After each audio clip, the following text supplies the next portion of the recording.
మా అడ్డం రాకూడదు మా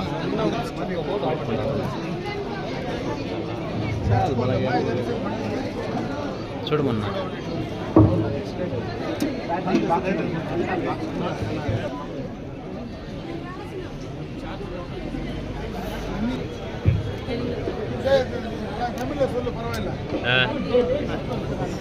అదే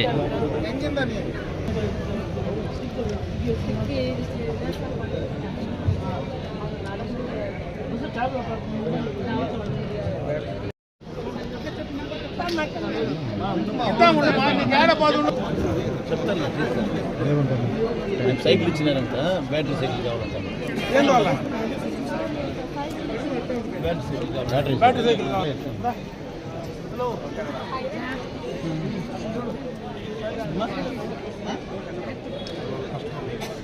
ఏం చదువుతాడు బాగా చదువుతావా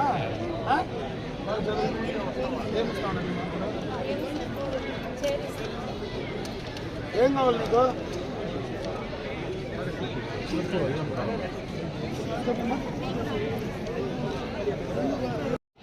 ఏం మాట్లాడుతున్నావు పెన్షన్ కట్టనా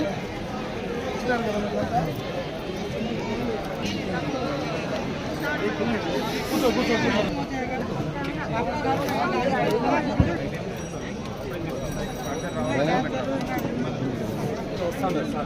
ఏమ్మా ఎందుకు రాదు ఫంక్షన్ సర్టిఫికెట్ తీసుకున్నావు వెయ్యి స్క్వేర్ మీటర్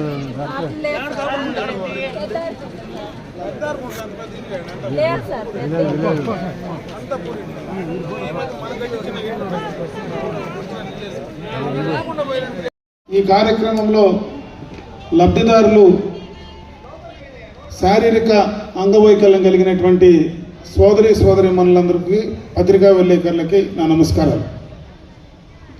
ఈరోజు మన నియోజకవర్గంలో పెద్ద ఎత్తున అంటే దాదాపు 480 మందికి 71,35,000కు సంబంధించినటువంటి కాస్టుతో మీ అందరికీ కూడా దానికి సంబంధించినటువంటి కార్యక్రమాలు పంపిణీ చేయడం నిజంగా కూడా చాలా గొప్ప విషయం అని చెప్పి సందర్భంగా కూడా నేను మీకు తెలియజేసుకుంటున్నా. ఎందుకంటే మానసిక అంగవైకల్యం కానీ అంగవైకల్యం కలిగిన శారీరక అంగవైకల్యం కలిగిన వాళ్ళు కూడా ఎప్పటి నుంచినో కీర్తిశేషులు నందమూరి తారక రామారావు గారు, ఎందుకంటే ఈ సందర్భంగా ఆయన ఒకసారి మనం గుర్తు చేసుకోవాల్సినటువంటి అవసరం ఉంది. ఎక్కడ ఆయన వచ్చినా, ఆయన నటన నుంచి రాజకీయాల్లోకి వచ్చిన తర్వాత ఎక్కడ ఏ కార్యక్రమం చేసినా వారికి శక్తి లేకపోయినా శారీరక వైఫల్యం కలిగినా ఆయన చూద్దామని పరిగెత్తుతూ వచ్చి ఆయనతో కరచాలం చేసినటువంటి సందర్భాన్ని ఒకసారి గుర్తు చేస్తా ఉన్నా. ఆనాటి నుంచి కూడా ఆయన స్థాపించినటువంటి తెలుగుదేశం పార్టీ మరి ఈరోజు చంద్రబాబు నాయుడు గారు ఎప్పుడు శారీరక అంగవైకల్యం కలిగినటువంటి వారందరికీ కూడా ఏదో రకంగా మనం సహాయం అందించాలా, ఏదో రకంగా భరోసా కల్పించాలని ఎన్నో కార్యక్రమాలు ఈరోజు ప్రభుత్వ పరంగా చేస్తూ ఉన్నటువంటి సందర్భాన్ని ఒకసారి గుర్తు చేస్తూ ఉన్నా. ఇప్పుడే కొంతమంది మాట్లాడారు, ఈరోజు ఎవరైనా శారీరక వైకల్యం కలిగితే దానికి సదరన్ క్యాంప్ పెట్టి దానికి కావలసినటువంటి స్లాట్లు తీసి వారికి 40% పైన ఉండేటువంటి వారందరికీ కూడా గతంలో 4,000 ఇస్తే ఇప్పుడు 6,000 రూపాయలు వాళ్ళకి పెన్షన్ ఇచ్చేటువంటి కార్యక్రమాన్ని తీసుకొస్తా ఉన్నారు. అదేవిధంగా కదలలేని స్థితిలో ఉండేటువంటి వైకల్యం కలిగినటువంటి వాళ్ళందరికీ కూడా 15,000 రూపాయలు వాళ్లకు ఒకే దఫా ఇచ్చే నెలకు పెన్షన్ ఇచ్చేటువంటి కార్యక్రమాన్ని కూడా ఈ ప్రభుత్వం తీసుకొస్తా ఉంది. అయితే గత ప్రభుత్వంలోనే, ఎందుకంటే 14-19 మధ్యలో ఒకే దఫా దాదాపు 2,500 మందిని ఇక్కడనే నేరుగా పలమనేరులోనే ఆనాడే చంద్రబాబు నాయుడు గారి నాయకత్వంలో ఆయన ముఖ్యమంత్రిగా పలమనేరు నియోజకవర్గంలో రాష్ట్ర వ్యాప్తంగా మొట్టమొదటగా పెద్ద ఎత్తున ఒకేసారి పెన్షన్లు ఇచ్చినటువంటి కార్యక్రమాన్ని ఆ ఘనత ఆనాడు చంద్రబాబు నాయుడు గారికి ఆ ప్రభుత్వానికి దక్కుతుందని చెప్పి తెలియజేసుకుంటున్నా.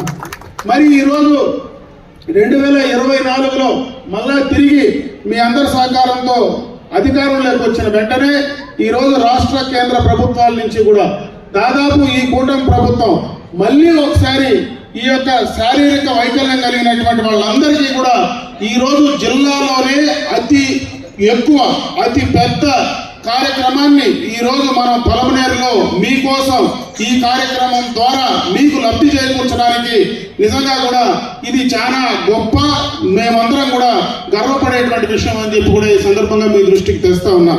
ఈరోజు ఎన్నో కార్యక్రమాలు మీకోసం చేస్తా ఉన్నారు.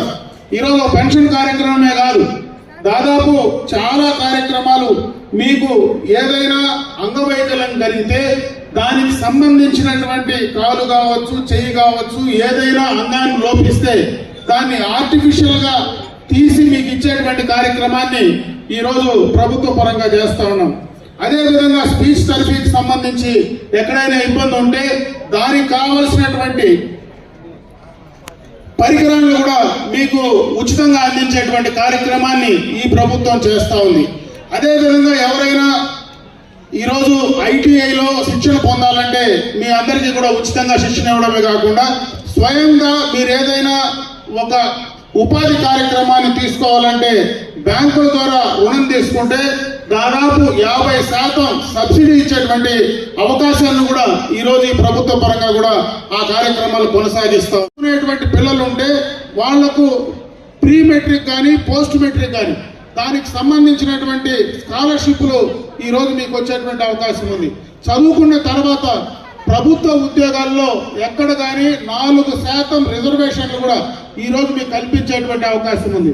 ఇటువంటి ఎన్నో కార్యక్రమాల్ని ఈరోజు ప్రభుత్వ పరంగా శారీరక వైకల్యం కలిగినటువంటి వాళ్ళందరికీ కూడా ఇచ్చి ప్రభుత్వం తోడ్పాటు అందించాలా, వాళ్ళని కూడా ఈ సంఘంలో మిగతా వాళ్ళతో సమానంగా ముందుకు తీసుకెళ్లాలా, వాళ్ళు కూడా వాళ్ళ కాళ్ళపైన వాళ్ళు నిలబడి స్వశక్తితో ముందుకు నిలబడేటువంటి కార్యక్రమం ద్వారా తీసుకురావాలా, వాళ్ళకు భరోసా ఇవ్వాలా. మరి అదే విధంగా ఎవరైనా మరి వయసు మీరితే వాళ్ళను చూసుకోవడానికి కూడా దానికి సపరేట్ గా కూడా ఒక కార్యక్రమాలు తీసుకుంటున్నారు. అన్ని రకాలైనటువంటి కార్యక్రమాలు ఈరోజు ప్రభుత్వం చేస్తా ఉంది. దాన్ని సక్రమంగా సరైన రీతిలో ఉపయోగించుకోమని చెప్పి సందర్భంగా నేను మిమ్మల్ని కోరుకుంటున్నా. ఎందుకంటే గతంలో మనం డిసెంబర్లో ఈ కార్యక్రమాన్ని తీసుకున్న తర్వాత ఆ రోజు చాలా మందికి దీనిపైన కొంత ప్రచారం తగ్గి ఇంకా మేమున్నాం, ఆ రోజు మేము రాలేకపోయాం, ఈ రోజు మాకు ఆ కార్యక్రమం మాకు అందలేదని చెప్పి నా దగ్గర కూడా చాలా మంది వచ్చి చెప్పడం జరిగింది. నేను ఒకటే అక్కడ డిపార్ట్మెంట్ ను కలెక్టర్ గారు కూడా కోరడం జరిగింది. మళ్ళీ ఒక దఫా ఇటువంటి కార్యక్రమాన్ని చేపట్టి ఈ రోజు ఎంతమందికి వచ్చామో మిగిలిపోయి ఎవరైనా ఇంకా అర్హులైనటువంటి వాళ్ళు మిగిలిపోయి ఉంటే వాళ్ళందరికీ కూడా ప్రభుత్వం ఇవ్వడానికి అవకాశం ఉంది. కాబట్టి త్వరలోనే మరొకసారి ఆ కార్యక్రమాన్ని పూర్తి చేసి ఎవరైనా ఆ రోజు రాలేకనో వాళ్ళకు తెలియకనో రాలేకపోతే వాళ్ళందరికీ కూడా ఈ కార్యక్రమం ద్వారా లబ్ధి చేకూర్చడానికి ఖచ్చితంగా కూడా ఈ ప్రభుత్వం నిర్ణయం తీసుకుంటుంది. అదేవిధంగా మీకు బస్సులో ప్రయాణిస్తే ఈరోజు మహిళలకైతే ఉచితంగా బస్సు సౌకర్యం ఉంది. ఈరోజు మిగతా మానసిక శారీరక వికలాంగులందరికీ కూడా 50% రాయితీ ఇస్తా ఉంది. అదేవిధంగా కేంద్ర ప్రభుత్వంలో ఈరోజు రైల్లో ప్రయాణం చేస్తే కూడా మీ సహాయకుడికి కూడా ఫ్రీగా మీరు ప్రయాణించేటువంటి అవకాశం ఈరోజు కేంద్ర ప్రభుత్వం కల్పిస్తా ఉంది. అదేవిధంగా రకరకాలుగా కూడా ఈరోజు ప్రభుత్వ పరంగా మీ పైన మీరు మీ కార్యక్రమాలు మీరు చేసుకోవడానికి అన్ని విధాలుగా సహాయ సహకారాలు అందిస్తా ఉంది. దాన్ని మీరు బాగా ఉపయోగించుకోమని చెప్పి నేను ఈ సందర్భంగా మిమ్మల్ని కోరుకుంటూ, ఈ కూటమి ప్రభుత్వం గత ఎన్నికలకు ముందు చంద్రబాబు నాయుడు గారు ఏమైతే చెప్పారో వాటన్నిటినీ కూడా మొన్న స్వాతంత్రం దినం నాటికి పూర్తి స్థాయిలో సూపర్ 6 పథకాలన్నీ కూడా కంప్లీట్ చేశాం. ఇంకా రాబోయే కాలంలో మరి చెప్పనివి కూడా అవన్నీ కూడా పూర్తి చేసేటువంటి కార్యక్రమాలను తప్పకుండా కూడా తీసుకోబోతా ఉన్నాం. మరి ముఖ్యంగా మీకు సంబంధించినటువంటి ఏ చిన్న కార్యక్రమం ఉన్నా, ఏ సమస్య ఉన్నా తప్పనిసరిగా మాకు సంబంధించినటువంటి కూటమి పార్టీ నాయకులందరూ కూడా మీకు దగ్గరలోనే అందుబాటులో ఉంటారు. ఖచ్చితంగా మీకు అందరికీ కూడా న్యాయం చేయడానికి ఈ ప్రభుత్వం సిద్ధంగా ఉందని చెప్పి తెలియజేసుకుంటూ దీన్ని ఉపయోగించుకొని మీరు ఇంకా బాగా పైకి ఎదగాలని, ముందు ధైర్యంగా నిలబడి సంఘంలో మీరు ముందుకు వెళ్ళాలని మనస్ఫూర్తిగా కూడా నేను మిమ్మల్ని కోరుకుంటూ సెలవు తీసుకుంటున్నా. జై హింద్.